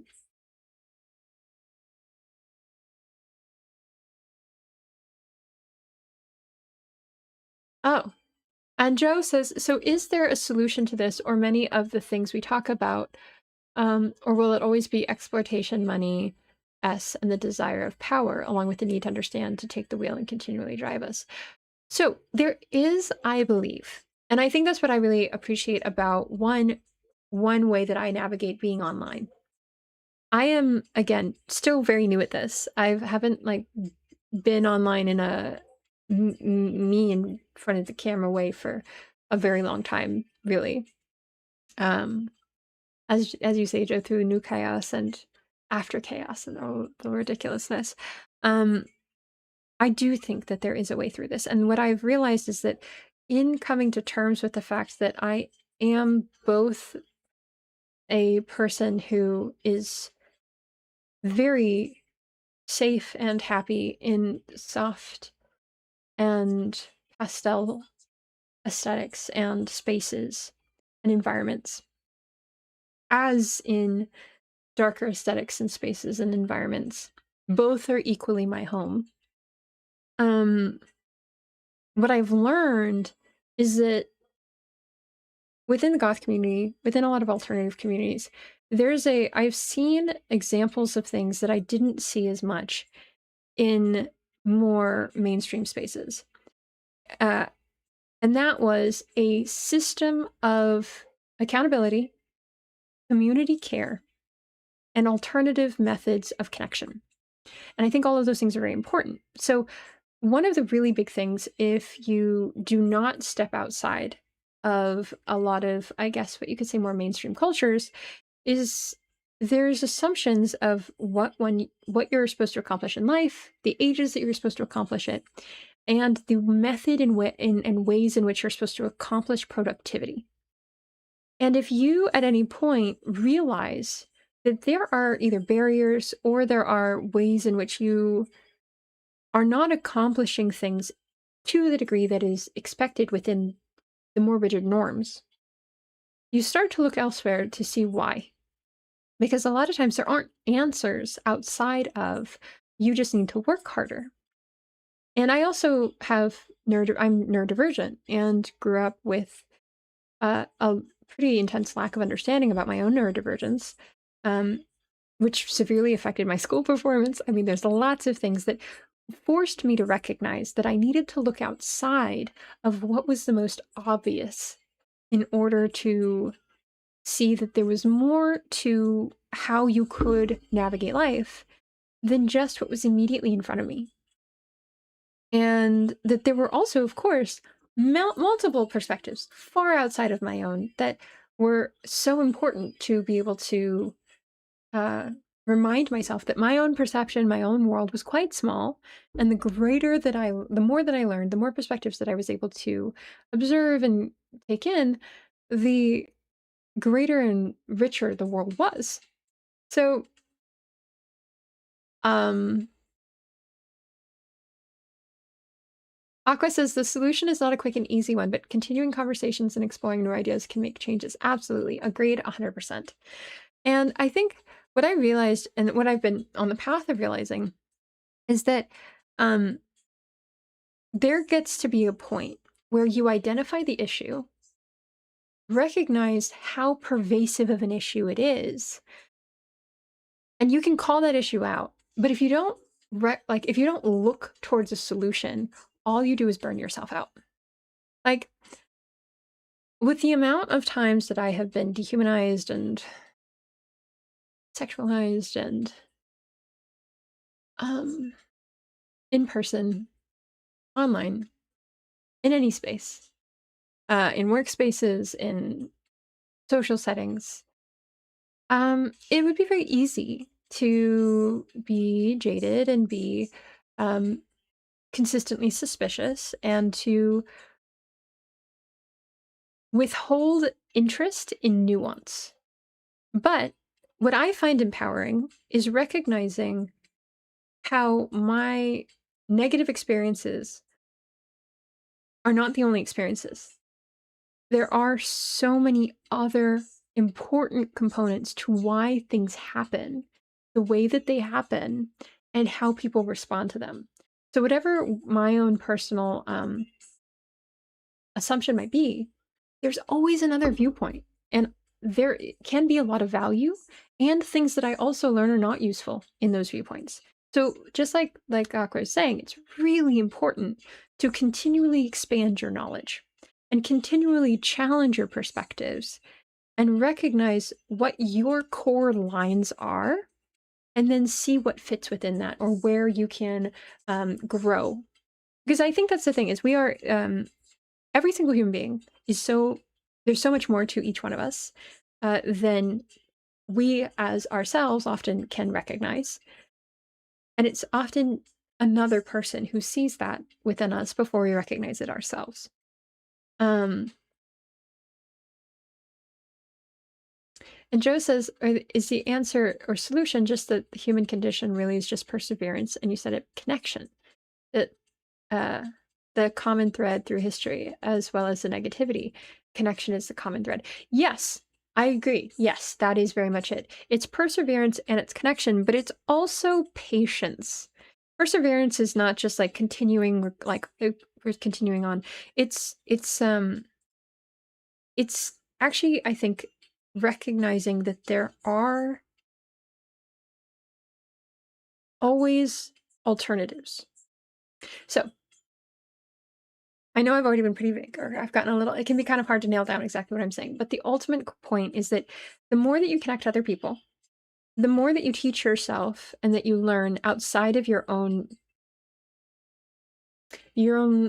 perspective and recognize others, and the more that you educate yourself on what has happened before, what and what could happen in the future, the better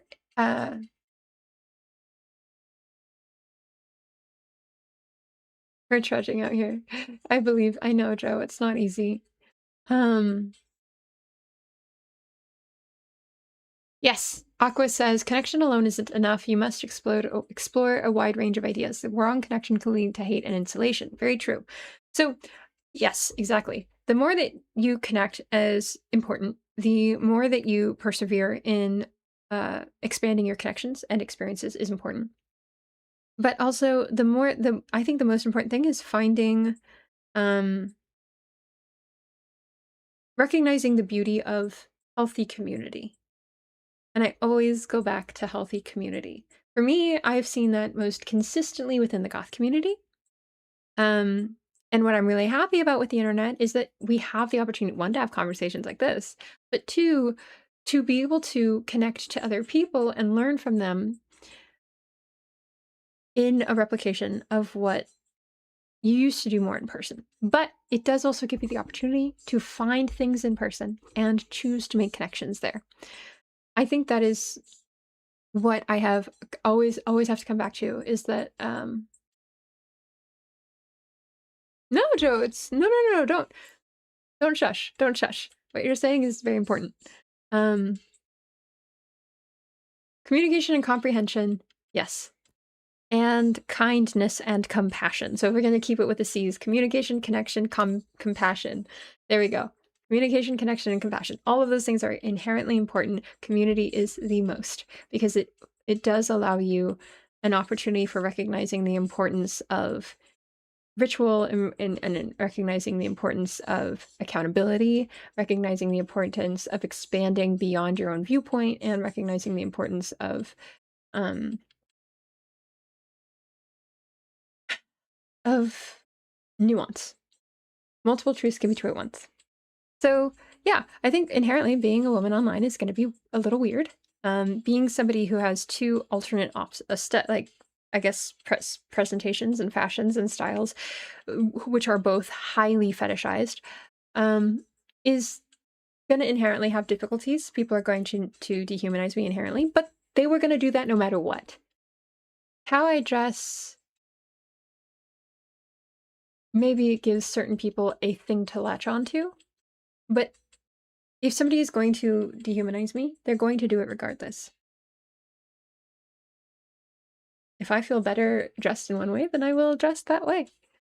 It is not, I don't want to simply react to negative feedback. I want to be able to exist happily within the world that I am in and constantly expand that world. Yeah. So I guess that's my thoughts. That's my process. And I am sure that I will think of other components that I would have been like, wait, what about this later, as always happens, because that is what always happens after these streams. I will think of something completely different and be like, wait, that would have been the perfect way to explain this. But that is why I get to do these streams weekly. That is why I get to come back and have more conversations. And continue the expansion of knowledge and the exchange of information, because how you grow. And you never stop learning and you never stop growing, no matter what. You can learn and grow on your deathbed. So. Oh. Joe says, I run a sober living organization. I'm always like, you just have to have some grace and compassion. Yes, for the same when you were in a tent a week ago. Yeah. Working in that environment is very intense, and it is also exhausting and beautiful and rewarding and deeply painful. Anytime you are face to face with the ways that people have been rejected and are trying to find a way to find their footing and regain stability, it's difficult. It's very difficult. But again, that's why I do really appreciate places like the internet for this, when maybe you don't have the energy to go to a community event close by, you can still connect with people online and remind yourself and pull yourself out of the harshest spaces you're in. And sometimes just being around other people in community, even if it is online, can still give you clarity. And that's important. So, yeah.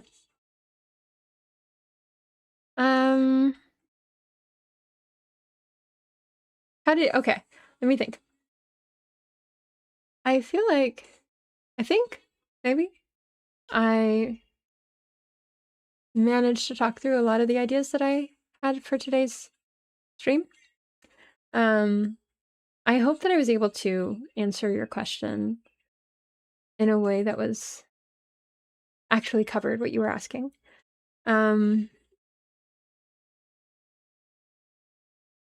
But I'm always happy to revisit these conversations.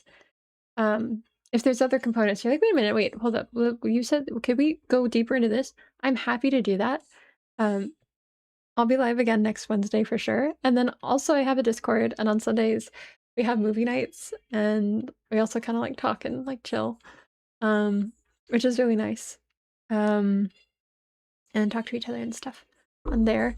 But I do also have comments where I respond to everything. So if at any point you have like a thought, like, wait a minute, what about this? Just drop it in a comment on any of the videos. I will see it and I will respond. It doesn't matter if it's related to that video or not. I view that as messaging, like community messaging boards, basically. So, oh, a dual broadcast? Oh, that would be fun. I haven't done that on YouTube, but that would be fun. I actually don't know how to do that on YouTube, but I would love to learn. So, yay! Okay. I can feel my throat starting to get to that point of being like, "Bleh, stop." So I'm going to listen. Oh my gosh, you want to feel like Jon Stewart at some point in my life? Yes. I love that. I love that. I think that's perfect. You should. You should. You're already there. You're already there. Okay. So I'm gonna shut down the stream for tonight. But if you haven't yet, please subscribe. Oh my gosh, if you made it through if you made it through any of this and you haven't subscribed yet, please subscribe. And then I will be live again this coming Wednesday. I have been very sick, so it's been a little tough for me to accomplish a lot. But I'm gonna get another video out soon enough. Knock on wood. Knock on wood. But yes, I'm gonna work on that. But I will at the very least be live again next week. If you have topics or like ideas that you'd like me to talk about, or even short video ideas that you'd be like, hey, wait, could you like just like do a brief little exploration of this? I am happy to. I have a little community post on my page that you can drop suggestions there, or just drop them anywhere, any of my comments, anywhere. Then please do. And all right, thank you so much for having this conversation with me. I'm really glad. We had a really fun conversation. It was a really good stream for me. So I hope it was fun for you. I hope it was positive. Hope it was interesting.